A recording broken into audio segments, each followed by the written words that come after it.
welcome back to a rather special memory lane episode of the COVID-19 Chronicles. Now, I will be honest, I feel like I might actually take a brief hiatus probably next week just because I honestly just can't keep up with this anymore. Plus, I would like to save space on my laptop for future projects. I will take the opportunity to make this episode and then an exclusive musical episode, musical, and maybe just one more regular episode. But also, it could very well be that I may not go on hiatus.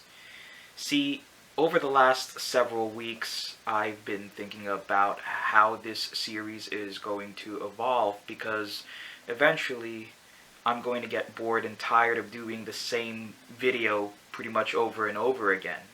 It's pointless to go and shoot photographs of an empty mall and basically, the sights and sounds aren't as surprising to anybody now as they were 2 months ago.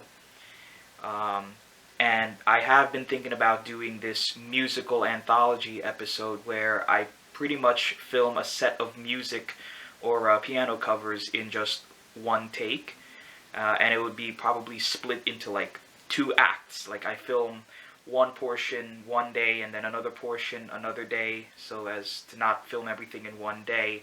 I want to be able to just take my time and enjoy all of this. And those kinds of episodes would be equivalent to an anime series, a filler episode. And then I also want to do episodes where I eventually would like to interview people about their experiences with the coronavirus. And I would prefer to do that when the stay-at-home order is lifted, just to err on the side of caution. If opening up the globe happens sooner than later, then maybe there might not be a hiatus, but if it lingers a bit longer, I'm going to need to take a break for a little while.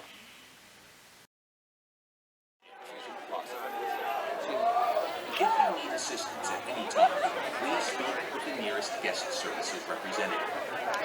To purchase tickets to an upcoming event, please visit the box office or crewcenter.com. Thank you for attending today's graduation, and congratulations to all. Yeah.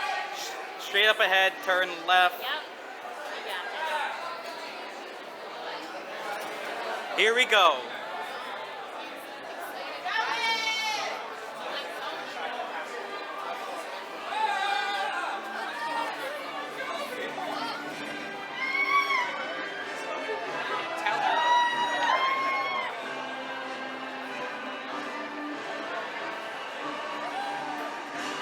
Alright, straight up ahead.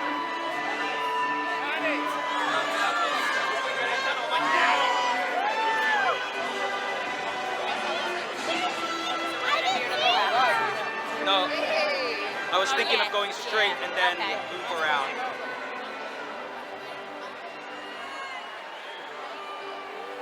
Wow, look at this, everybody. Thank you.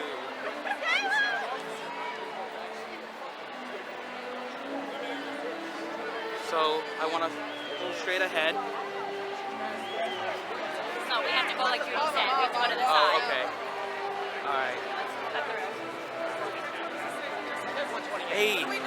Hey, what's up? All right.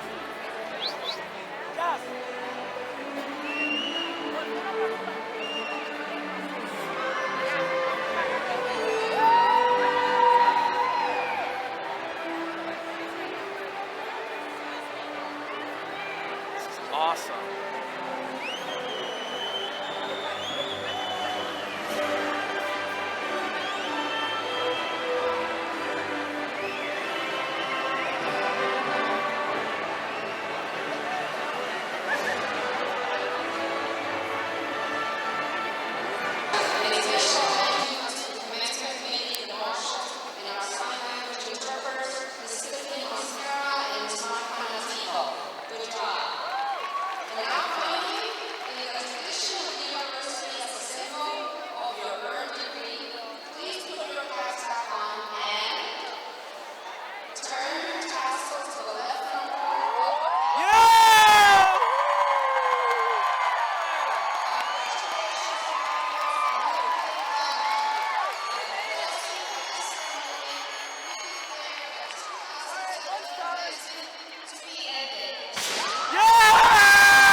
Yeah, to only like 400 people.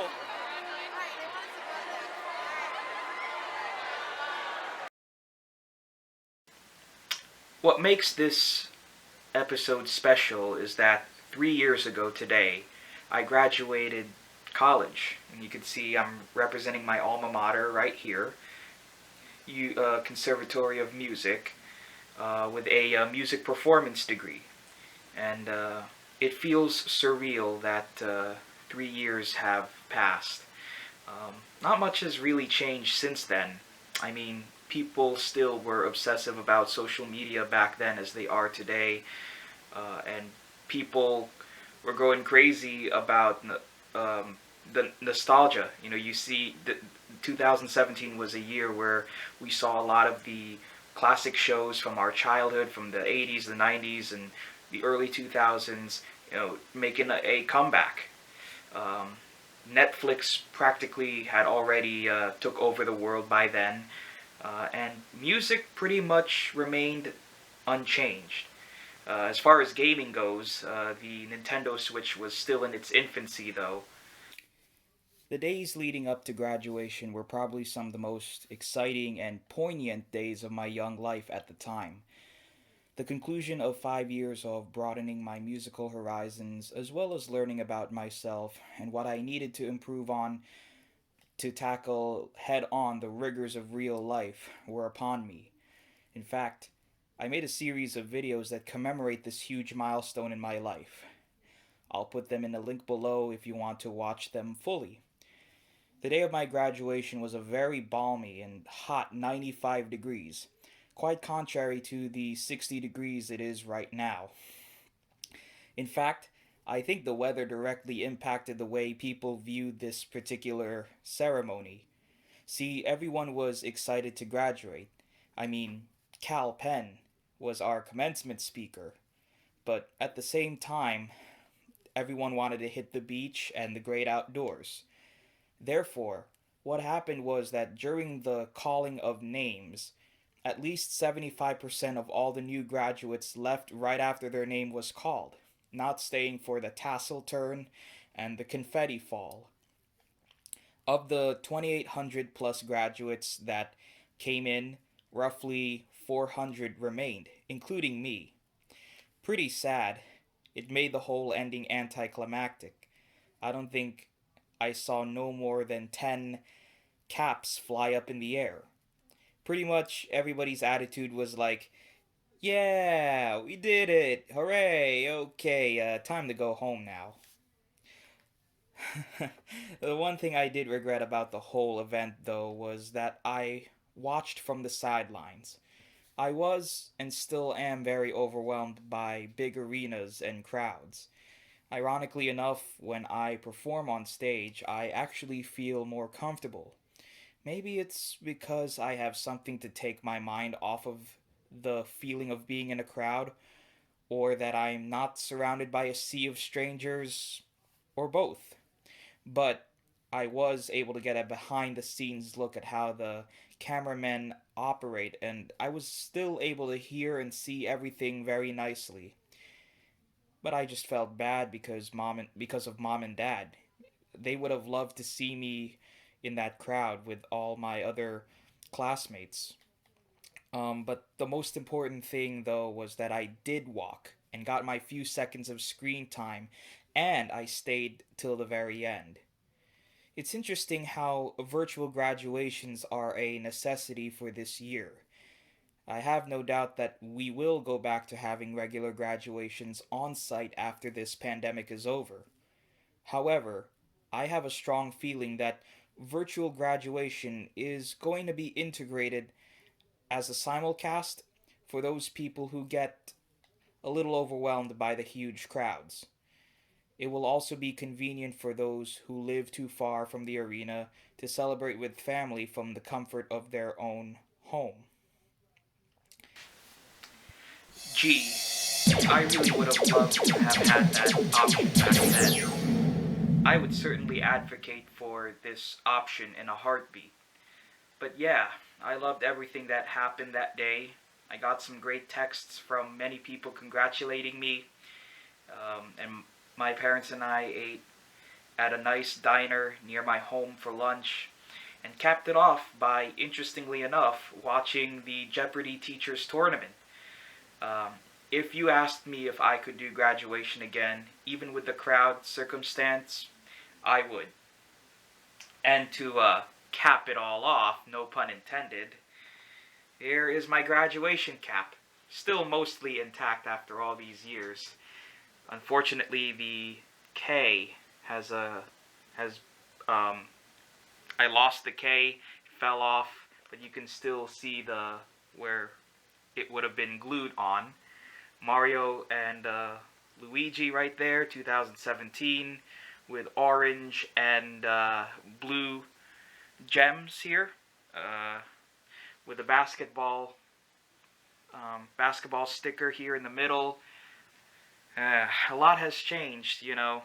I mean, I still like the Knicks, but let's be honest, they have just gotten worse since 2013, you know. But I was still such a big supporter of the orange and blue. And then, of course, all the music symbols around there. And I still keep it. I would like to keep it this way, you know, to show to future, you know, younger people what graduation was like and the thrill of decorating your cap. So yeah, once again, what a magical day, and May 18th will forever be a day that will hold dear to my heart, and it ranks up there with my senior recital. So hope you enjoyed this little segment, and coming up next, some clips of today's newscasts, and then another walk down memory lane for the year before my graduation, which is 2016.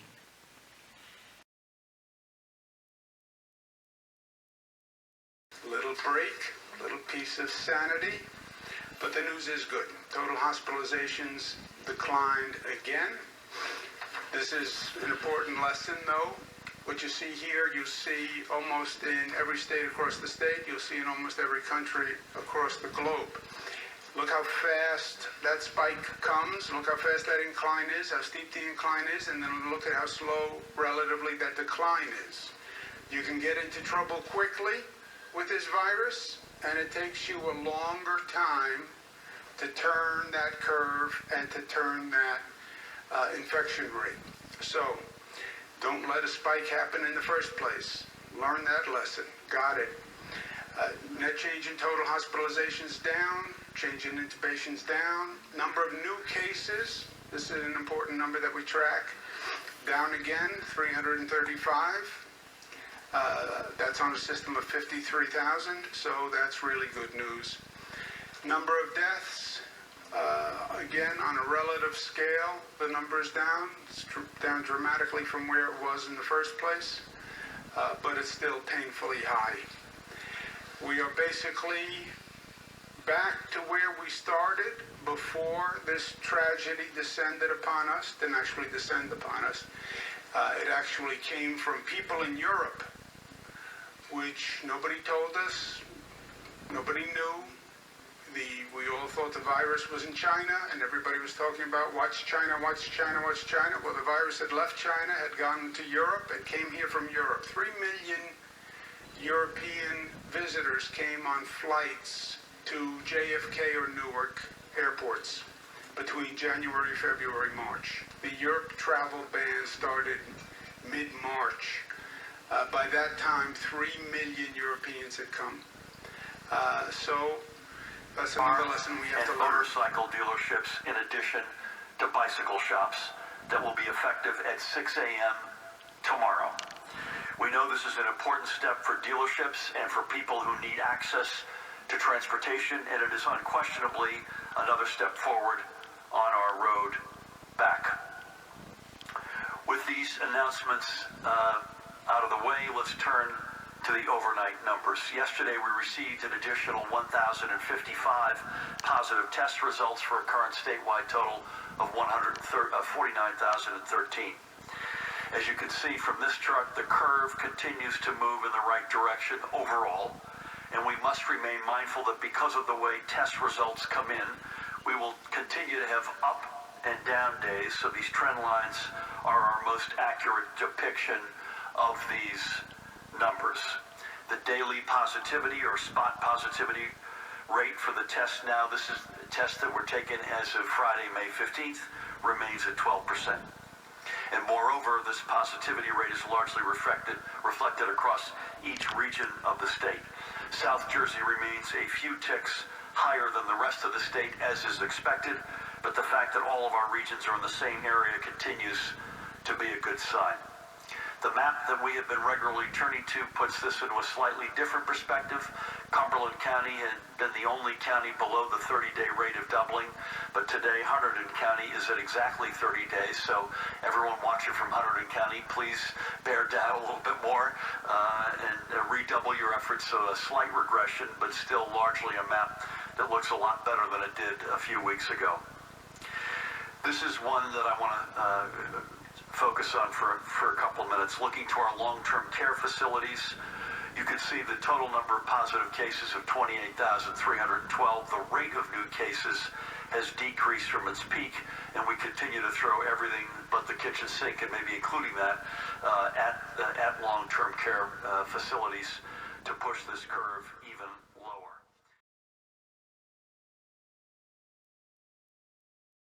Versus the field. Yeah, and you know what? I'm watching Hamlin. I just think he might be the one guy that tries to spoil his party. He keeps looking to the outside of Kyle Busch. He might be saying, Kyle, you go, I'll go with you. There's no way Denny Hamlin's going to be content in fourth place, not without at least putting effort into trying to make something happen. He has Carl Edwards behind in a car that is damaged. Will someone have to come up to the outside to be of any help to him? Yeah, Carl's just hanging on. Right. He's got a car. He's just hanging. He's happy to be right where he is. The other guys I'm not so sure about, we're going to find out here pretty quick. Yeah, we're getting ready to find out right here. If they get to this white flag, you watch. If they're going to make a move, it's going to happen just after this white flag. I think it'll have off turn 4. Here goes Hamlin up high. Here comes White flag. the 20th man, Kenson. Can't do it. He just doesn't have enough of a push. He's going to have to back up to that car behind him and get that push. But he's trying. He wants that 4 car to help him. Here he goes. Next flag ends the race. I just don't think he can do it from the Might be able to outside. get up to third, maybe second. I just don't know if he's going to get all the way up to the lead, but here he comes. Got to run down the back. It's going to be a drag race off turn 4, but I just don't see him being able to pull it off. He's getting a big push. He's getting a big He's push. coming. He's coming. He's up to second. Hamlin is second. Up high. Inside, watch the inside, Mark. Oh! 3 wide. Oh! Kansas saves it. Here they come to the line. This is the finish of the Daytona 500. Side by side, bouncing off each other. Martin Truex. I think it was Denny Hamlin. I have it as Hamlin. Is it Truex or Hamlin? Denny Hamlin. Oh my goodness. Wow. I've got chills in my spine. That was amazing. I knew that's where we had to have off turn 4, but I didn't know how it was going to happen.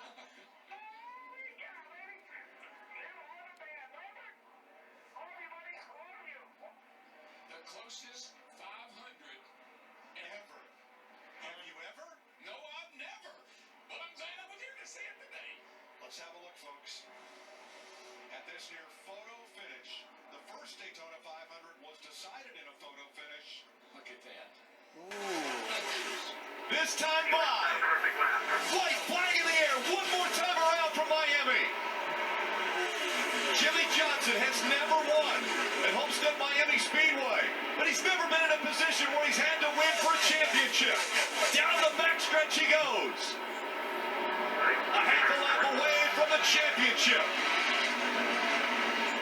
Jimmy Johnson through 3 and 4. Make room. Richard Petty and Dale Earnhardt. There's another 7-time champ. Jimmy Johnson wins his 7th NASCAR Sprint Cup championship.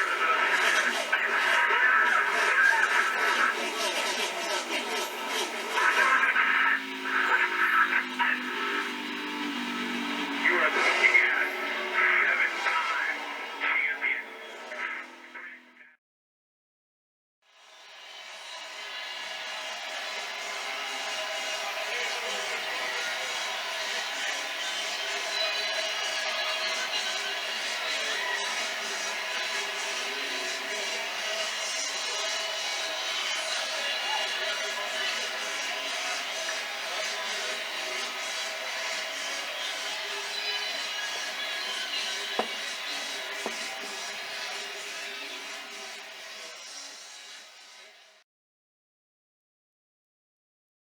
to Green.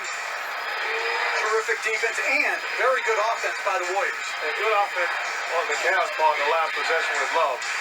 Taking a tough shot. But above Kyrie Irving on LeBron James, the offense is running through me right now. Irving drives, hot step inside, floats it up, misses. Rebound taken by Iguodala. Iguodala to Curry, back to Iguodala, up for the layup. Oh, blocked by James. LeBron James with the rejection. Irving and Curry, one-on-one. Irving puts it up. Kyrie Irving from downtown. And the Cavaliers by 3. And I like the no timeout call by Steve Kerr.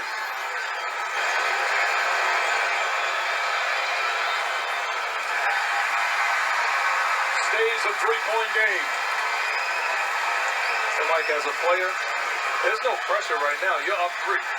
Worst case scenario, you got to give him 1 free throw. That should be the mindset. I missed it. You got to step up and knock this free throw down if you're LeBron James.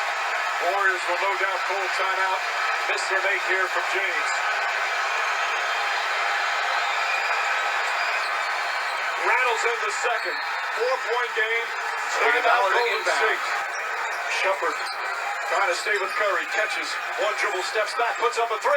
Won't go. Rebound tip taken by Spades. Final seconds. It's over.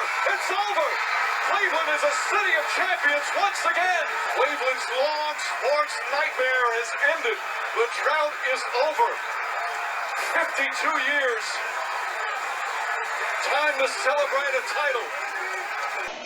Final minute 30. Bryant from 14. Has 53. Unbelievable stuff tonight. You're getting excited with this 50 business, all right? But the people are smelling a W. 4-point game. No, you're right. It's been great. The people are incredible right now. Because the man is at the top of his game right now. Hayward, no. Nance the rebound. Kobe's got the Lakers last check. Bryant, 4-3. Oh!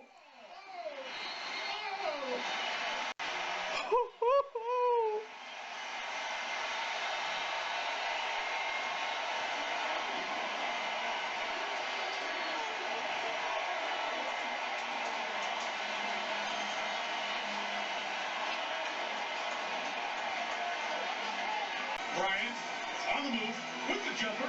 Oh! 58. 58. Lakers have the lead. Lead.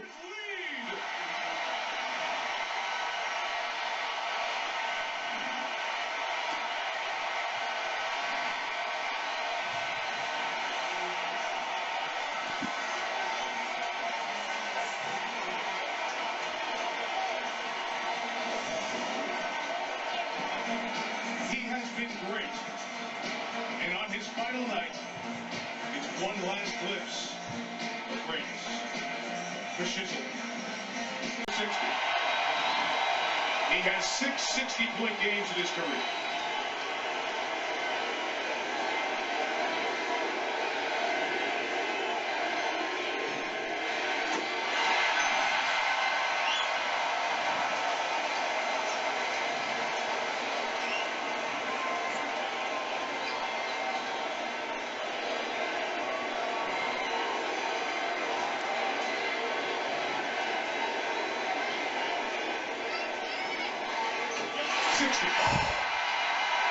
Utah will go up the floor with Hayward. 13 seconds left. Hayward on the drive. Layup no good. Rebound gets in the hands of Kobe. Throws it ahead to Clarkson. And Clarkson will dunk it. 4.1 to go. Timeout, Utah.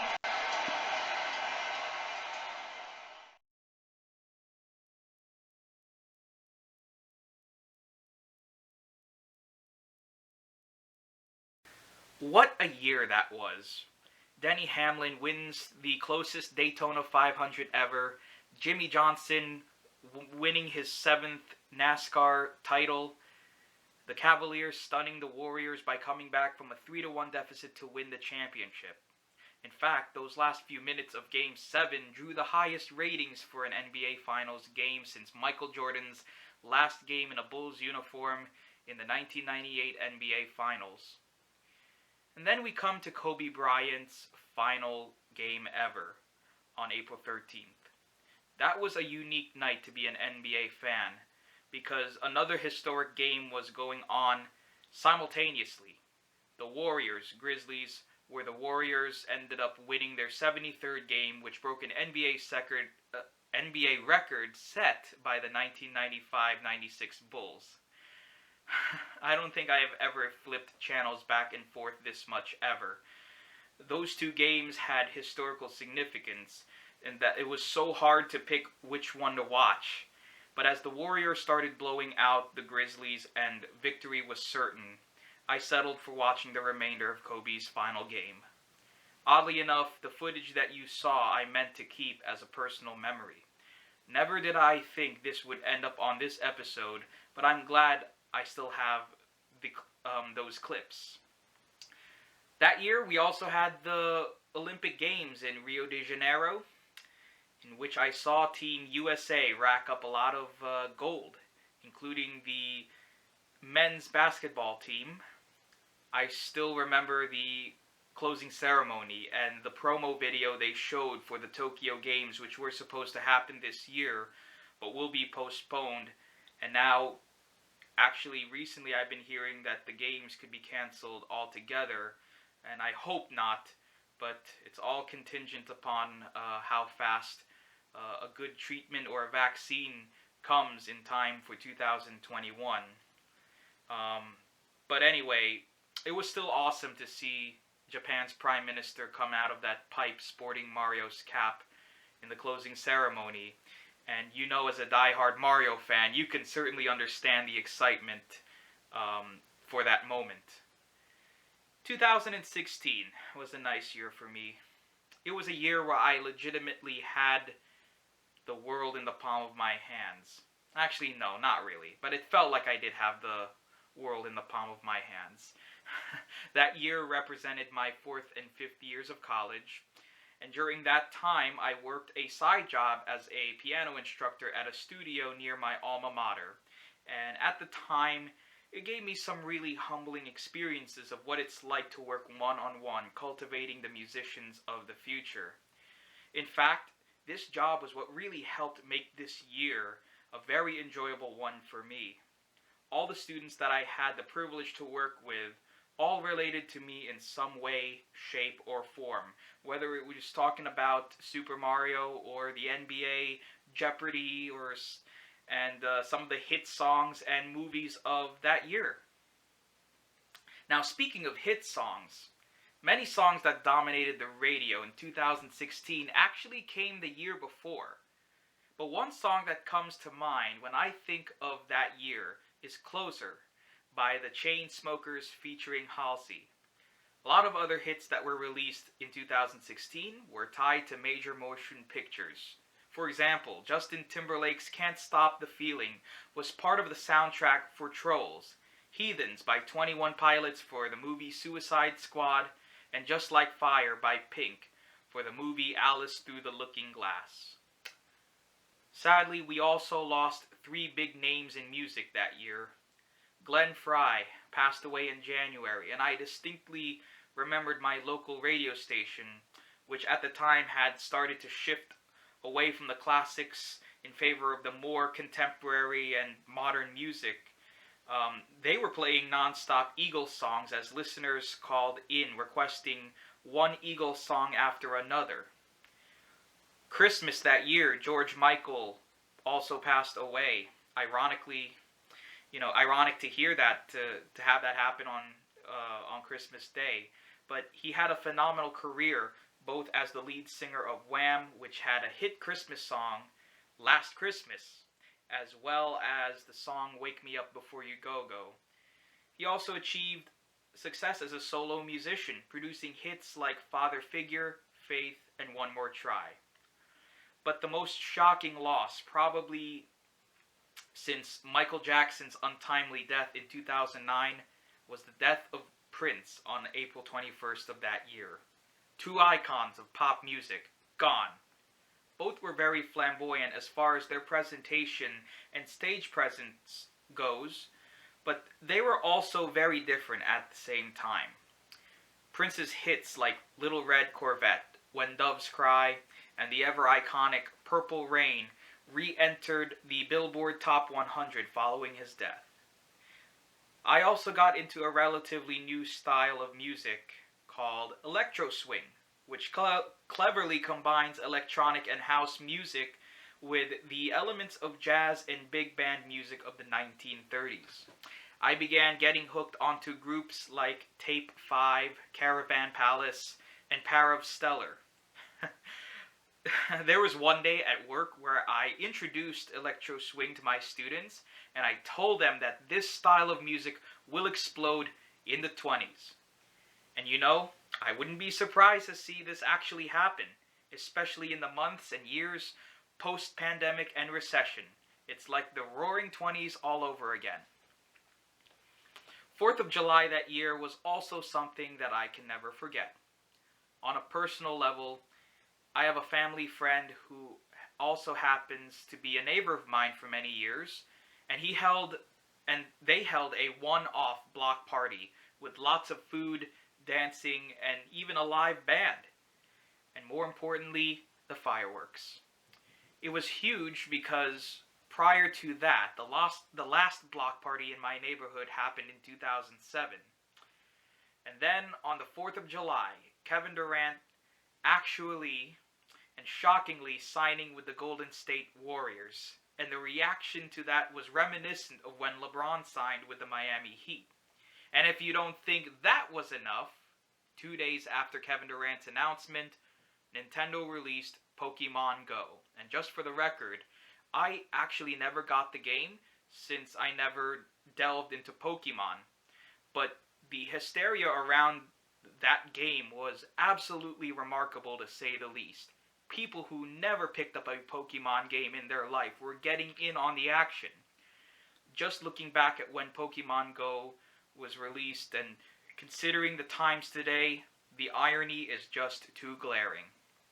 No one could have thought that this would be where we would end up today. It may have been only 4 years ago, but I still feel like this was last year. But so many things polarizing happened that year, not just in my personal life, but also in our world. That year, being a big election year and all, represented a new chapter in the ever-continuing story known as life.